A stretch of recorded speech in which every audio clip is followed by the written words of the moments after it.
tahu berita itu. Anak umur 10 tahun memilih bunuh diri, saya pakai kata memilih, untuk menyelamatkan hidup ibunya. Dia minta dibelikan buku. Ibunya bilang tidak ada uang. Lalu dia memilih bunuh diri. Satu tindakan republikanisme. Yang kalau kita bongkar, anak 10 tahun bisa memilih bunuh diri dan menulis surat pada ibunya. Ibu, saya pergi dulu. Ibu tidak perlu bersedih. Ini adalah persaingan kelembagaan. Terlepas sehebat apapun negara ingin menutupi itu, tapi itu ada. Kalau Anda baca laporan Tempo, kenapa kemudian ada jaksa mau ditangkap, tiba-tiba berlindung di mana, Anda bacalah itu. Anda akan tahu bahwa peta itu ada. Nah, itu sebabnya saya ingin katakan, satu-satunya jalan kalau Anda mau menarik ini adalah, ya harus ditarik dua-duanya kembali ke tengah baik-baik. Kembali ke porsi yang seharusnya yang dibayangkan oleh pendiri bangsa, yang dibayangkan ketika disusun Undang-Undang Dasar RIS, dan ketika dibayangkan UUD 50 maupun ketika dibayangkan menyusun Undang-Undang Dasar 45 yang sekarang. Yaitu apa? Ya dibagi dua. Satu betul-betul fokus pada pertahanan, satu fokus pada keamanan. Dan turunannya menjadi banyak. Turunannya menjadi banyak.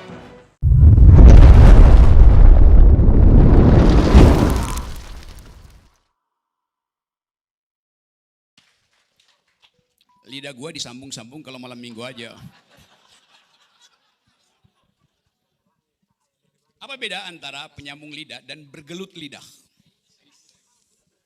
That's all about lidah. Oke, cari akal dulu ya. Kenapa Ocha sama Linda harus cemas? Saya justru mencemaskan kenapa mereka mesti cemas. Apa alasannya? Anda gelisah terhadap keadaan, oke. Tapi anxiety, kecemasan itu langsung membatalkan oposisi. Kita coba lihat ini, kayaknya posternya yang mana tadi yang ada tiga begundal itu tuh. Sini ada Sultan Syahrir, di sini ada Sudirman, di sini ada mana-mana, gue mau lihat, lupa. Oke. Kenapa upaya untuk menghasilkan republik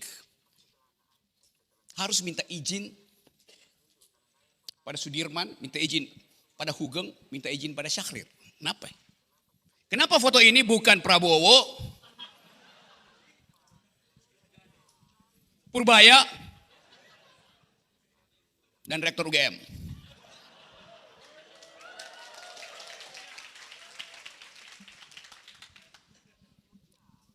Dipilih sengaja untuk mengingatkan bahwa republik bukan sekedar bentuk, tetapi etos bernegara. Kita mau coba hidupkan itu. Sudirman, etos bernegaranya sudah memperlihatkan pemihakan pada publik. Hugeng juga begitu, secara individu dia memihak rakyat sehingga tersingkir dari kekuasaan Orde Baru. Syahrir memperlihatkan seluruh hidupnya dimaksudkan untuk membenahi yang disebut public sphere, public value. Jadi semua kita sebetulnya diminta untuk mengingat kembali bahwa dasar-dasar etos republikanisme itu sudah diucapkan, dipraktekkan, dan diambil konsekuensi oleh tiga tokoh itu. Yang tersisa adalah makan siang bergizi gratis. Apakah itu etos publik? Yang tersisa adalah utang 800 triliun. Apakah itu etos republik? Saya tadi baca berita di NTT, Anda tahu berita itu. Anak umur 10 tahun memilih bunuh diri, saya pakai kata memilih, untuk menyelamatkan hidup ibunya. Dia minta dibelikan buku. Ibunya bilang tidak ada uang. Lalu dia memilih bunuh diri. Satu tindakan republikanisme. Yang kalau kita bongkar, anak 10 tahun bisa memilih bunuh diri dan menulis surat pada ibunya. Ibu, saya pergi dulu. Ibu tidak perlu bersedih. Harga buku itu berapa? 10.000. 10.000 itu berapa per mil dari 17 triliun yang disumbangkan oleh Prabowo pada Donald Trump? Apakah Prabowo punya etos republikanisme? Atau anak 10 tahun yang memilih secara rasional untuk bunuh diri? Itu tindakan rasional yang sangat dewasa. Walaupun dengan konsekuensi secara psikologis kita mesti periksa latar belakang. Tapi dia memilih untuk dia mau pergi. Dan tanpa ragu dia putuskan hidup saya harus saya hentikan. Supaya hidup ibu saya berlanjut. Supaya hidup 5 adiknya berlanjut. Supaya hidup kecamatan itu berlanjut. Supaya hidup kabupaten di NTT berlanjut. Supaya publik mengerti bahwa ada yang gak beres dengan urusan republik. God of small things. Kata siapa novelnya yang di situ? God of Small Things. Roy yang dapat Nobel, Arundhati. Kita coba pahami kehidupan hari ini dengan mulai menguji bahwa ada etos bernegara yang hilang di kita. Sejumlah oposan bertemu dengan Presiden Prabowo, keluar dari Kertanegara senyum. Setelah oposisi pasti dapat posisi. Lalu perlu menerangkan pada publik isi pertemuannya ABCD itu. Padahal 2 hari setelah itu Presiden Prabowo pidato di Sentul. Tidak ada yang boleh menghalangi pemerintah dalam upaya untuk mencapai kemakmuran, keadilan, kejujuran. Semua normatif itu diucapkan oleh Presiden Prabowo. Tapi di ujungnya dia bilang, asal jangan cari gara-gara dengan kerusuhan. Walaupun dia masih tambahkan, bom molotov nggak boleh. Tapi prinsipnya,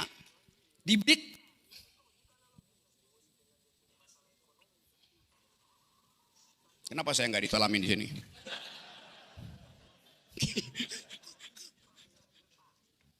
Di belakang uraian Presiden Prabowo ada kecemasan tentang kemungkinan demonstrasi. Coba kita lihat, seolah-olah stabil, tapi undercurrent politiknya penuh dengan kegelisahan. Ini kehidupan pertama. Ketika kita paham bahwa pada akhirnya seluruh investasi buruk selama 10 tahun Jokowi harus ditelan oleh Prabowo. Udah di sini sebetulnya tuh kemarahan publik. Udah di sini ketidakadilan. Di sini ketidakjujuran. Sekali Prabowo datang bicara, dia langsung sampai di hidung. Maka Presiden akhirnya tenggelam. Ditenggelamkan oleh pas event. Apakah IHSG drop kemarin gara-gara kebijakan Prabowo? Ya sinyalnya di situ. Tapi ini akumulasi dari pemalsuan dokumen, dari goreng-goreng saham tuh selama 10 tahun.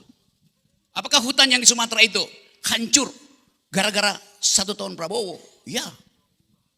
Tetapi dia akumulasi dari 10 tahun dibiarkan oleh Presiden Jokowi. Artinya selama 10 tahun tidak ada etos republikanisme. Yang ada adalah etos kerajaan. Jadi kita hidup di dalam bentuk republik without republikanism ethics. Kita sebut ini republik. Tapi kalau kita cari ke segala sudut, mana etos republikanisme? Ini kampus yang didesain untuk reinvest, revisiting our past. Karena Departemen Sejarah, sejarah UGM sendiri dimaksudkan untuk mengingat ide-ide republik. Tapi justru dari sini pembusukan itu dimulai. Karena aktor jadi semacam agen dari kekuasaan. Jadi kalau SMI mengambil inisiatif untuk menghidupkan kembali ide republikanisme, memang itu yang defisit di kita. Yang enggak ada. Anda mau pilih negara ini dihasilkan dengan cara apa? Tentu sistem ekonomi bisa dikembalikan dalam pengertian Sumitronomics. Terakhir Pak Prabowo ngomong tentang Prabowonomics. di Davos itu. Ya boleh aja. Untuk disandingkan dengan Reaganomics, Thatcherism di tahun 80-an. Tapi kalau kita tanya, epistemological foundation dari Prabonomics apa? Metodologi dari Prabonomics apa? Reaganomics pasti ada asal usul, ada asbabun usul dari Reaganomics, yaitu libertarianisme, neokonservatisme, yang diasuh dengan kuat secara akademis di kampus-kampus kanan di Amerika, terutama the Chicago School of Thought. Reaganomics bertumpu di dalam metode yang kuat tentang monetarisme yang menghasilkan neokonservatif dalam politik dan neoliberal dalam ekonomi. Ada mazhabnya. Thatcherism juga begitu. Margaret Thatcher dengan sempurna mengatakan, saya ingin ekonomi tidak diganggu oleh buruh, karena itu saya anti gerakan buruh. Jujur dia ucapkan. Sehingga kita tahu arah dari ekonomi Thatcher, ekonomi Reagan. Bahkan Habibinomics ada metodenya tuh. Untuk memperlihatkan bahwa ekonomi harus mengasuh teknologi. Jadi semua hal yang bisa diberikan fondasi oleh ilmu pengetahuan bebas untuk diperdebatkan dan dipertengkarkan. Sekarang orang mau bertengkar tentang Prabonomics. Di mana pintu masuknya? Sesuatu yang secara elementer tidak bisa dihasilkan oleh dunia kampus. Apakah UGM pernah bicara tentang Prabonomics? Jadi Pak Presiden self-note mengucapkan sendiri. Reagan tidak mengucapkan Reaganomics. Dia dihasilkan oleh diskurs panjang untuk menyebut ini a kind of economics, namanya Reaganomics. Thatcher juga begitu. Jadi kita mulai melihat bahwa keinginan Presiden untuk memperlihatkan postur dia di dunia internasional tidak di backup oleh tradisi akademiks. Padahal beliau di belakang rumahnya Kertanegara itu, juga di Hambalang, itu buku semua. Tapi buku hanya disebut buku kalau ada kelompok yang mendiskusikan isi buku itu. Apakah orang-orang di sekitar Pak Prabowo mendiskusikan ide republikanisme? Sampai kiamat kita nggak bisa temukan satu pun keterangan bahwa Presiden Prabowo dilindungi oleh the very ideas of republikanism. Padahal ini republik. Apa akibatnya? Yang kita lihat sehari-hari, ada infrastruktur republik, yaitu bentuk negara. Tetapi instalasi di dalamnya adalah feodalisme, rasisme, protofasisme. Kita mulai mengasuh kampus ini melalui praktek dan teori tentang republikanisme. Satu waktu mungkin akan ada orang yang menilai bahwa teman-teman SMI mengambil risiko di tengah kepongahan politik hari-hari ini. Kita nggak lihat talk show yang isinya ada perdebatan intelektual. Kita tidak lihat ucapan-ucapan para pejabat itu berbasis pada upaya untuk mempertajam visi republikanisme. Dan ini akan berakibat pada pesimisme jangka panjang, kehilangan harapan. Tapi saya ingin ajak teman-teman untuk memulai secara perlahan-lahan memfasilitasi negara ini dengan a new kind of curricula, yaitu republikanisme. Di dalamnya kita bisa isi macam-macam versi ekosipasi yang ditulis sebagai dalil oleh Profesor Robert, versi hukum progresif yang diperjuangkan oleh Uceng. Jadi inti dari kita berkumpul di sini adalah untuk connecting the dot of republikanism yang ada di Universitas Hatta, yang ada di Universitas Samratulangi, yang ada di Hasanuddin tuh. Kita ingin bikin koneksi itu, the web of intellectual. Tanpa ide itu, kita cuma marah tiap hari itu. Semua orang marah ke semua arah. Marah ke semua arah artinya marah tanpa arah. Kita ingin marah karena kita punya arah, yaitu republikanisme. Jadi sekali lagi kita bisa bikin kurikulum, metodologi bisa kita persiapkan. Tapi sekali lagi menjadi seorang republikan itu adalah etos. Bukan berteori.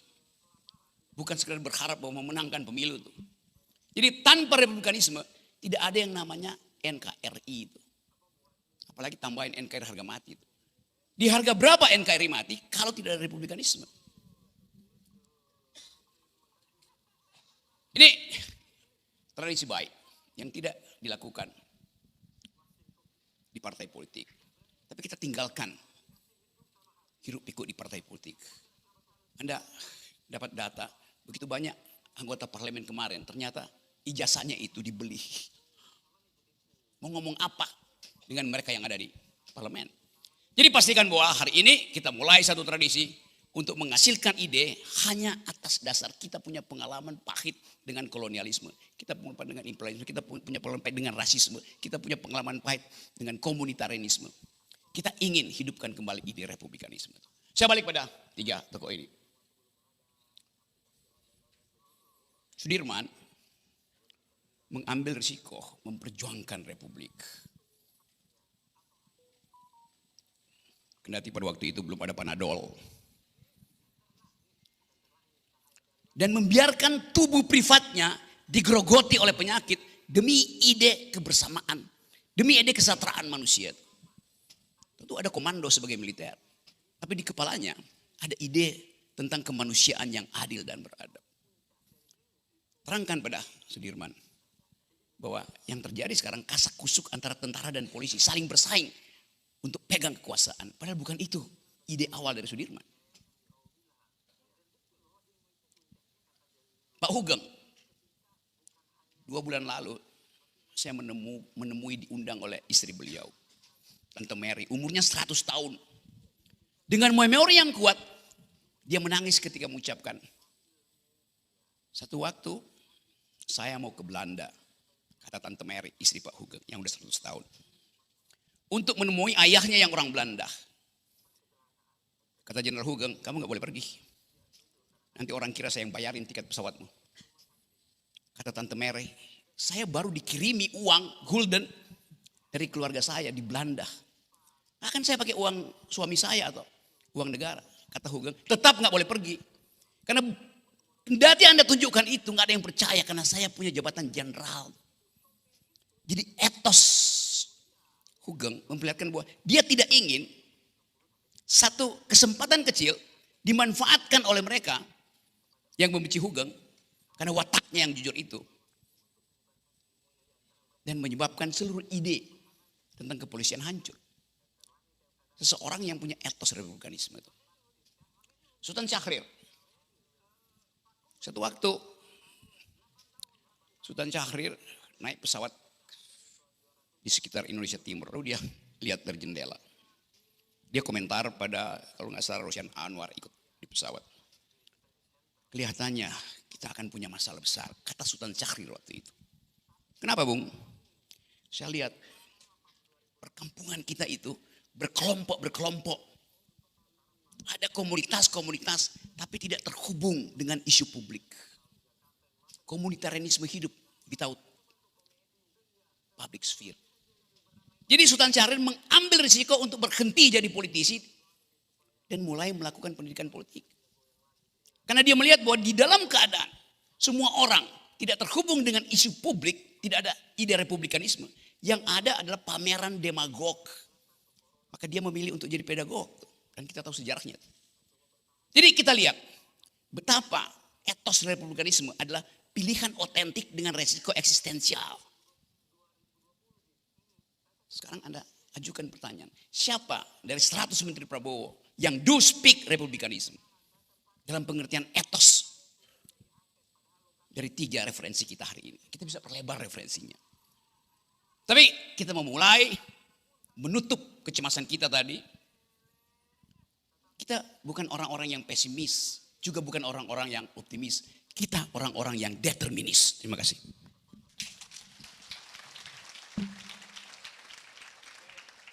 Baik, bismillahirrahmanirrahim. Assalamualaikum warahmatullahi wabarakatuh. Salam sejahtera untuk semuanya. Om Swastiastu, Namo Buddhaya, salam kebajikan, salam Pancasila, salam apa lagi yang penting kita sampaikan. Ya, salam apapun. Teman-teman sekalian begini, saya mau bercerita sedikit, mungkin agak double dengan apa yang disampaikan oleh Mbak Bibip tadi. Satu, kalau Anda buka Undang-Undang Dasar 45 yang asli, pertama, tidak ada kepolisian di sana. Yang ada hanya hal soal pertahanan dan keamanan negara. Itu satu. Yang kedua, kalau Anda ingat kembali, polisi kita itu mewarisi tradisi kolonial. Karena dulu polisi dibentuk oleh kolonial. Tugasnya apa? Untuk menghentikan yang namanya perlawanan. Menghentikan yang namanya mengatur pada saat yang sama, tapi tadi Bibip mengatakan kolonialistiknya lebih kuat. Oke.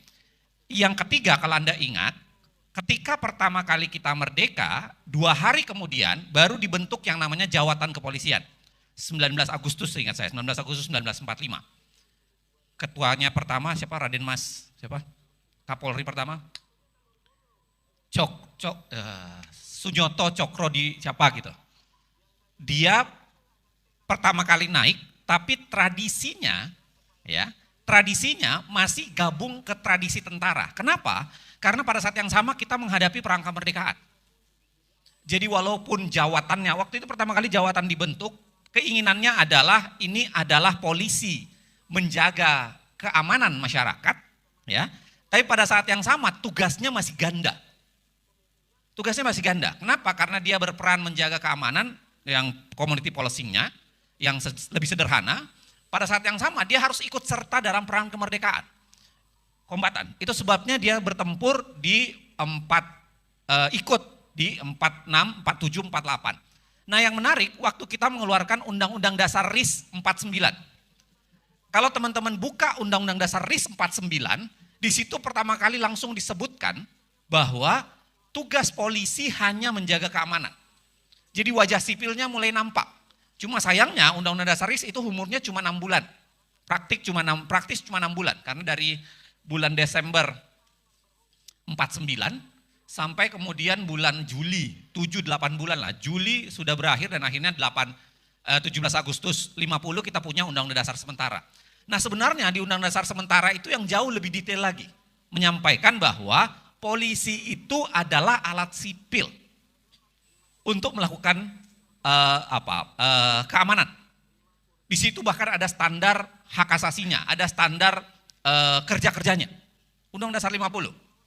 Nah, sayangnya kemudian kita semua tahu 59 kita balik ke Undang-Undang Dasar lama karena dekret jadi umurnya sekitar 9 tahun, balik ke Undang-Undang Dasar lama, balik lagi ketiadaan Polri dengan tentara itu, dan puncaknya adalah ketika keluar Undang-Undang 1369. 1369 itulah yang pertama kali menyatakan bahwa ABRI, bahwa Polri itu adalah masuk ABRI. Jadi itu 69. Dan kita tahu di 69 di zaman Orde Baru itulah dipakai sebagai alat kekuasaan untuk mereproduksi kemenangan penguasa. Ya, termasuk ketika akhirnya mulai dimasukkan yang namanya fraksi TNI Polri ke dalam majelis permusyawaratan ke DPR, lalu kemudian itu masuk ke majelis permusyawaratan rakyat. Ya, to make it short, ya, 1999 2000 mulailah dipisahkan. Nah, pemisahan itu mulai berjalan 2000, tapi puncaknya mungkin di zaman awalnya SBY, 2004 sampai 2009. Ada itikad kuat untuk memisahkannya secara lebih detail. Tetapi kalau Anda baca risetnya Jackie Becker, dia menulis di London School of Economics, LSE itu dia menulis The Rise of Polri. Kira-kira dia mengatakan bahwa bisnis keamanan yang dulu dipegang oleh tentara, begitu tentara disuruh mundur ke barak, itu pindah ke Polri. Jadi kira-kira dui fungsinya itu tidak pernah kita matikan, kita geser saja dui fungsi dari tentara, kita geser ke Polri. Dan itu yang membuat Polri naik, the rise of Polri dalam istilahnya dia, naik kekuatannya. Oke, saya berhenti di 2012 dulu, saya mau balik ke tentara. Tentara, ada buku bagus kalau Anda mau baca buku itu LP3S yang terbitkan, itu ditulis oleh Ulf Sundhausen. Ulf cerita bagaimana sebenarnya sejarah tentara di Indonesia. Dia mengatakan begini, tentara di Indonesia sedari lahirnya memang tidak pernah bisa ditundukkan sebagai tentara republik. Dia selalu seakan-akan punya imajinasinya sendiri. Kenapa? Karena dia lahir dari 3 kekuatan besar. Kan lahirnya dari kekuatan mantan Knil, ya kan? Lalu kemudian mantannya Peta, dan satu adalah tentara rakyat. Jadi itu 3 perdebatan itu. Bahkan kalau Anda baca baik-baik, kenapa Urip Sumoharjo gagal terpilih misalnya menjadi Panglima ABRI pertama, itu kan karena perdebatan keras antara geng Knil, geng Peta, dan akhirnya kenapa Sudirman yang dipilih, yang lahir dari tentara rakyat. Karena Sudirman ini guru, ingat saya, guru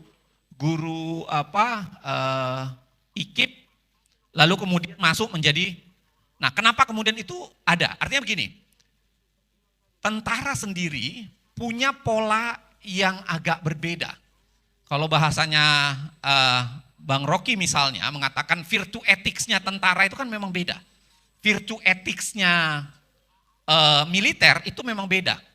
Perdebatan tidak ada di situ, berbeda dengan virtu ethicsnya sipil. Virtu ethicsnya sipil terbiasa dengan perdebatan.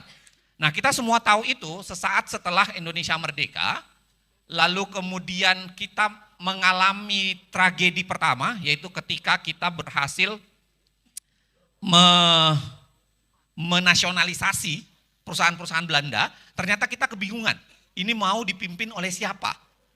Lahirlah mitos pertama dulu yang kemudian direproduksi sampai sekarang, seakan-akan tentara bisa mengerjakan apapun. Pada saat itu kan, mitos itu lahir, lalu diberikanlah semua pada tentara. Itu sebabnya hampir semua perusahaan-perusahaan nasional kita pertama itu dipegang oleh tentara. Bahkan Soeharto itu pegang pabrik gula Semarang, yang kemudian terjadi proses korupsi.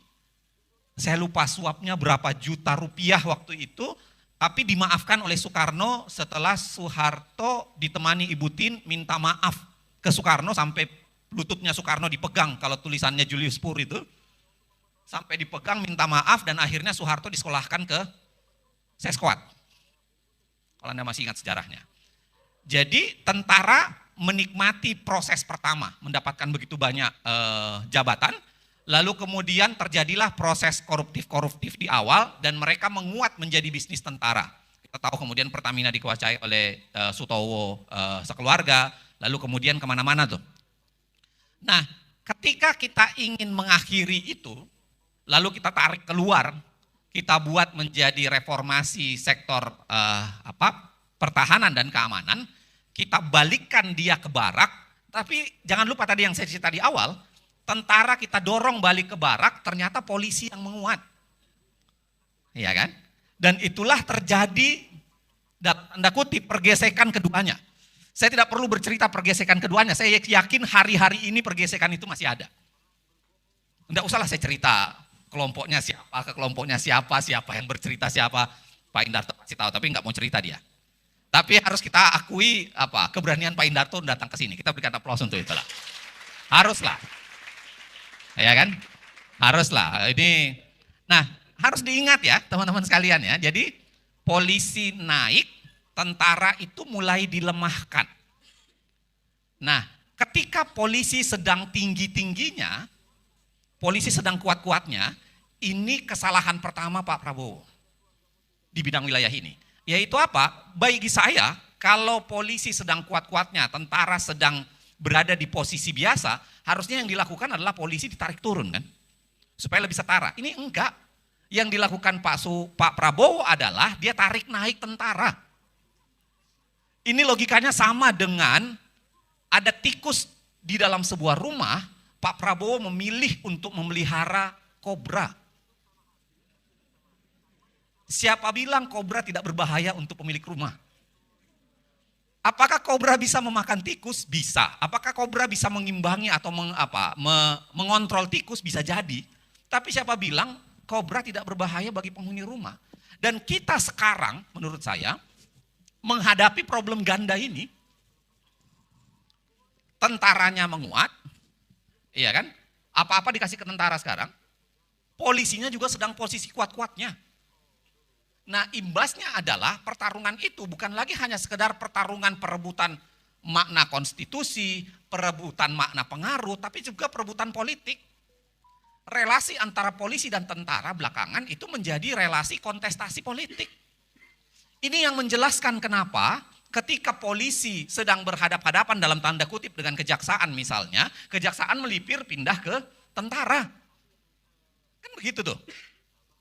Itu yang membuat peta itu menjadi tidak sederhana. Kenapa saya harus ceritakan ini? Karena menurut saya memahami, mohon maaf Pak Indarto, memahami reformasi kepolisian nggak bisa sekedar memahami reformasi soal perbaikan pelayanan dan lain-lain sebagainya. Nggak mustahil. Ini bukan, tentu itu penting.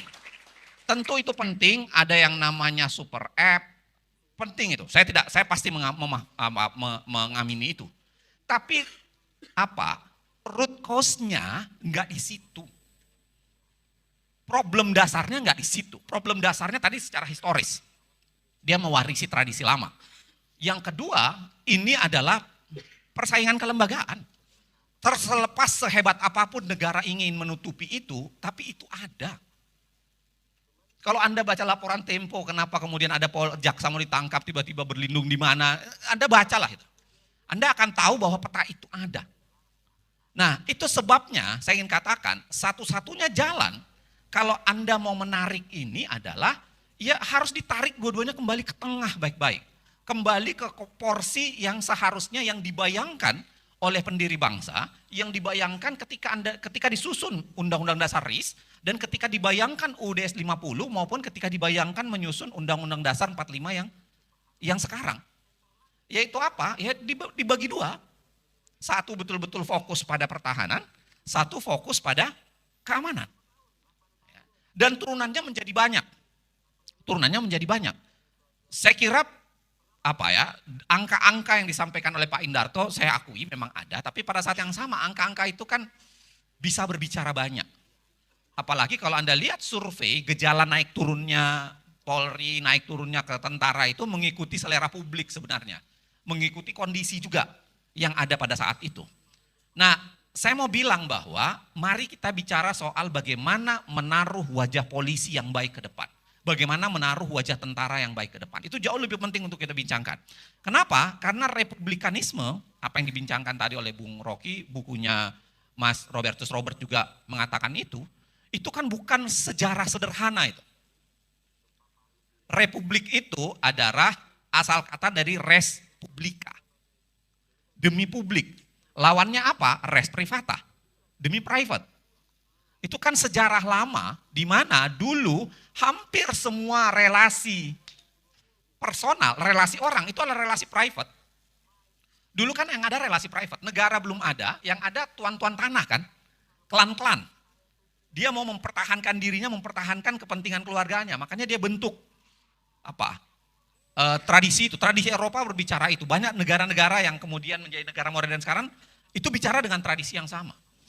Nah, model res publik, res privata demi kepentingan private itu yang mencoba digeser menjadi res publica demi kepentingan publik. Nah, ketika kita bicara demi kepentingan publik, nggak sederhana loh. Kalau Anda baca Undang-Undang Dasar, itu perdebatan pada, kan hanya ada dua yang kalau Anda ingat ya, Anda buka risalah pembentukan Undang-Undang Dasar kita, yang lama ini, hanya ada dua yang di voting. Republik sama wilayah negara. Perdebatannya soal memasukkan Papua ke wilayah negara atau tidak. Kalau Anda masih ingat. Hanya ada dua yang di voting, yang lainnya ke hampir semua kesepakatan aja. Sepakat, di dok gitu. Dua yang voting itu republik. Kala itu ada 3 pilihan. Republik, Indonesia negara kesatuan berbentuk republik, atau kerajaan, atau yang ketiga saya lupa, tapi kalau nggak salah ditulisnya situ imamah. Imamahnya bukan Imam Khomeini jelas ya, karena Khomeini 78 gitu, nggak mungkin. Dalam bayangan saya membaca itu adalah khilafah Islam barangkali maksudnya. Maksudnya adalah khilafah Islam. Dan ketika voting yang menang adalah republik. Kenapa? Ya karena kebanyakan pendiri founding parents kita kan orang yang sudah gaul. orang yang sudah bersekolah, membaca, bahkan sebagian besar penulis, sebagian besar itu adalah jurnalis. Mereka udah gaul lebih banyak sehingga paham republik itu apa. Tapi ketika kita pilih itu, lalu kita tuangkan dalam kesadaran bernegara, kan nggak pernah kita tuntas. Kita nggak pernah menyelesaikan itu. Doktrin itu nggak pernah diselesaikan secara rapih.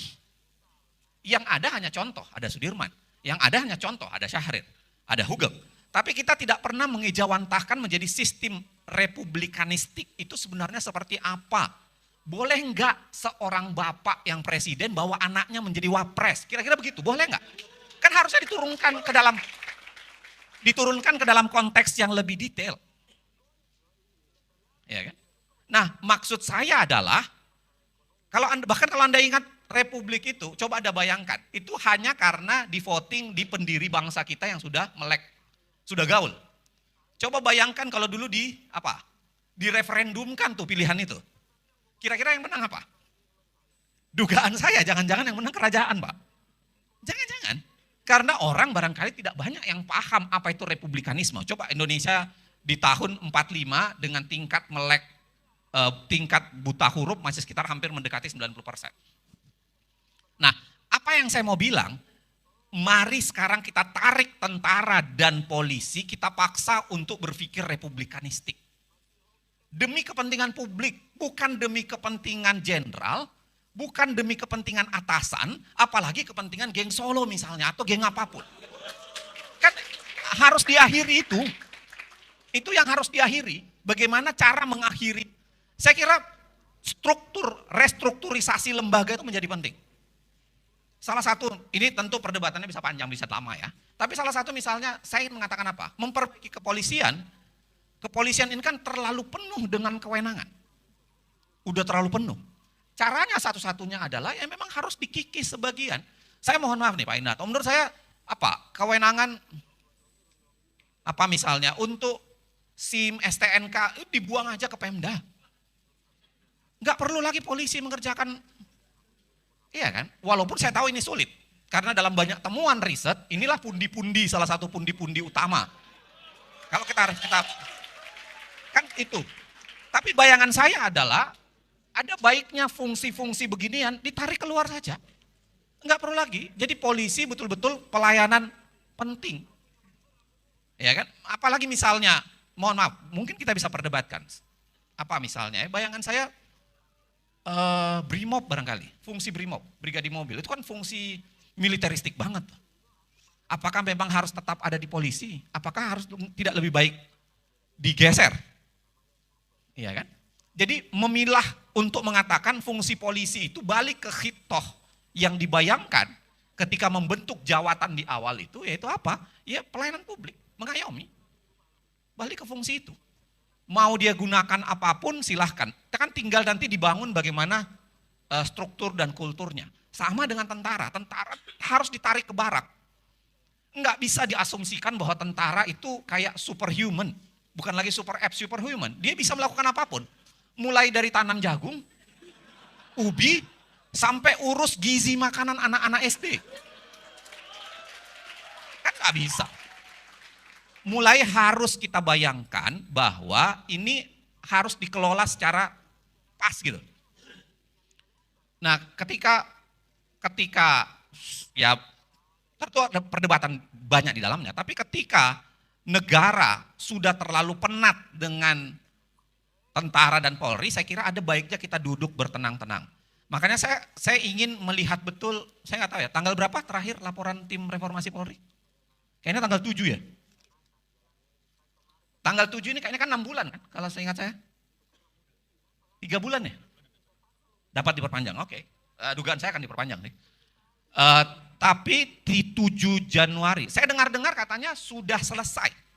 Sudah selesai dibuat, semua jenis rekomendasinya sudah selesai dibuat, tinggal menyusun dokumen resminya.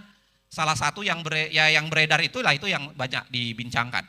Ya, kemungkinan-kemungkinannya walau alam, saya tidak ingin menjadi cenayang, tapi bayangan saya adalah memang ini saatnya tarik kembali polisi, tarik kembali ke tentara untuk memahami bahwa ini prinsip republik.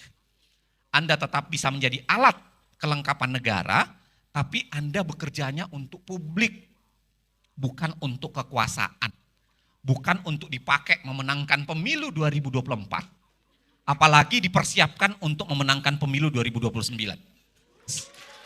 Seperti kata filmnya Bibip, film Dirty Vote. Dirty Vote kan berasumsikan begitu, Dirty Vote 1 dan Dirty Vote 2. Chapter 3 khususnya. Nah, maksud saya adalah, saya setuju dengan apa yang dilakukan oleh Polri sekarang. Memperbaiki, bikin super app, memperbaiki, itu bagian yang penting. Tapi menurut saya itu bukan root cause-nya. Itu bukan akar utamanya, bukan di situ. Akar utamanya separuh yang saya sebutkan tadi, dan menurut saya disitulah wacana penting untuk dibincangkan. Kenapa penting untuk menemukan akar masalah? Saya tutup dengan cerita sederhana dari Nasruddin Hoja. Anda tahu Nasruddin Hoja ya? Nasruddin Hoja itu ustadz, ya kayak Abu Nawas lah di zaman Timur Leng. Dia didatangi oleh seseorang yang bilang bahwa mullah saya sakit perut. Sakit banget perut saya ini. Kenapa? Kata Nasruddin Hoja, karena tadi malam saya makan makanan basi. Kok tahu itu basi? Iya. Oke, tunggu sebentar. Dia ke dalam, lalu keluar dia bawa obat mata. Ini obat mata, pakailah di matamu. Orang ini protes, mullah saya kan sakit perut, kenapa dikasih obat mata? Kata mullah apa? Menurut saya yang sakit matamu. Kau sudah tahu itu makanan basi, kau lihat itu makanan basi, kau makan juga. Nah, maksudnya sebenarnya betapa sering kita bertarung di wilayah simptom, gejala, tanpa mencoba menemukan apa penyebabnya, apa cause-nya. Yang harus kita temukan sebenarnya adalah penyebabnya, jangan lihat pada gejalanya. Anda sakit kepala, bisa jadi itu migrain, tapi bisa jadi karena kolesterol tinggi misalnya. Anda minum 100 Panadol, nggak akan sembuh selama kolesterol Anda tinggi. Dia hanya akan sembuh sementara. Nah itu maksud saya, jadi tim reformasi, tim apapun yang sedang dibentuk, jangan sampai terjebak pada simptom. Kita membicarakan di ruang ini pun jangan sampai terjebak pada simptom. Mari kita tarik mana penyebabnya dan kita selesaikan di situ. Ini tidak ada yang menutup secara agak sedikit berbau Islami, saya tutup secara NU saja. Allahumma fiqil aqwamit thoriq. Assalamualaikum warahmatullahi wabarakatuh.